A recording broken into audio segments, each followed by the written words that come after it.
ఆయుర్వేదంలో ఎక్కువగా మనకి బెస్ట్ హెర్బ్స్ ఏంటి హార్ట్ ప్రాబ్లమ్‌కి అనంటే అర్జున్ చాల్ అని గూడా అంటారు. సో, రెడ్ కలర్‌గా మనకొక బార్క్ ఉంటుంది. ఆ బార్క్‌కి సంబంధించిన పౌడర్. దాంట్లో కోఎంజైమ్ Q10 అంటే ఒక పవర్‌ఫుల్ యాంటీ ఆక్సిడెంట్ ఉందండి. సో, మనకి రక్తాన్ని మొత్తం ఎప్పటికప్పుడు ఫిల్టర్ జేస్తుంది. హార్ట్ బ్లాకేజెస్ ఎప్పటికప్పుడు తొలగిస్తుంది. సో, వారానికి ఒక 2 టైమ్స్ అన్నా అర్జున్ చాల్ సంబంధించిన మీకు సిరప్స్ గూడా దొరుకుతున్నాయి. క్యాప్సూల్స్ కూడా దొరుకుతున్నాయి. అట్‌లీస్ట్ వీక్లీ ట్వైస్ అనేది రెగ్యులర్‌గా ఏసుకోండి. అండ్ రెగ్యులర్‌గా అశ్వగంధ ఏసుకోండి. అశ్వగంధ అద్భుతమైన రెమెడీ అండి. సో, కాకపోతే ఎలర్జీస్, ఆటో ఇమ్యూన్ డిసార్డర్స్ ఉన్నవాళ్ళు దయచేసి ఏసుకోకండి. డాక్టర్‌ని సంప్రదించండి. కానీ నార్మల్ ఇమ్యూనిటీ ఉన్నవాళ్ళు, నార్మల్‌గా ఫంక్షన్‌గా ఉన్న అట్‌లీస్ట్ వీక్‌గా ఉన్న వాళ్ళైనా పర్లేదు వాడుకోవచ్చు. బట్ ఆటో ఇమ్యూనిటీ, ఎలర్జీస్ ఉన్న వాళ్ళు మాత్రం దయచేసి వాడకండి. సో, రెగ్యులర్‌గా ఇదొక ఇమ్యూన్ బూస్టర్.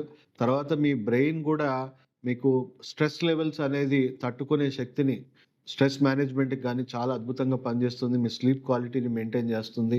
సో, మీ జీవన శైలిని గూడా మీరు కరెక్ట్ చేసుకోండి. సో, అశ్వగంధాన్ని రెగ్యులర్‌గా సేవించండి. మీ హార్ట్‌కి కూడా మంచిది.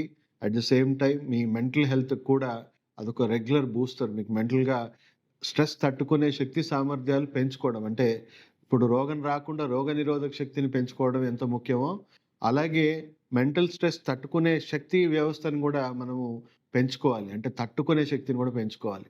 సో, అట్‌లీస్ట్ తట్టుకునే శక్తిని పెంచుకోవడం వల్ల మీ మెంటల్ హెల్త్ అనేది మీ బాడీ మీద, మీ హార్ట్ మీద ఎక్కువ ప్రెషర్ అనేది పడకుండా అశ్వగంధ అద్భుతంగా కాపాడుతుంది. మన పూర్వీకులందరూ గూడా ఇది వాడారు. ఇవన్నీ పాటించారు.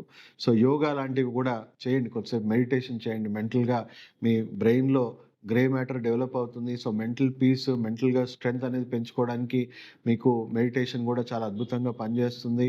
అలాగే మార్నింగ్ సూర్యరశ్మి అనేది సూర్యోదయం నుంచి 1 ½ అవర్ లోపు మనకి సన్ ఎక్స్‌పోజర్ వల్ల గూడా కేవలం విటమిన్ డి రాట్లేదు. మీ బ్రెయిన్‌లో సెరటోనిన్ లెవెల్స్ బూస్ట్ అవుతుంది. మీ గట్‌లో సెరటోనిన్ లెవెల్స్ బూస్ట్ అవుతుంది. దానివల్ల మీ గట్ బ్రెయిన్ యాక్సెస్ అనేవి హెల్తీగా మారుతుంది. సో, సెరటోనిన్ లెవెల్స్ వల్ల మీకు స్ట్రెస్ అనేది ఎక్కువగా ఎఫెక్ట్ రాదు. నెగెటివ్ ఎమోషన్స్ ఎక్కువగా ఉండవు.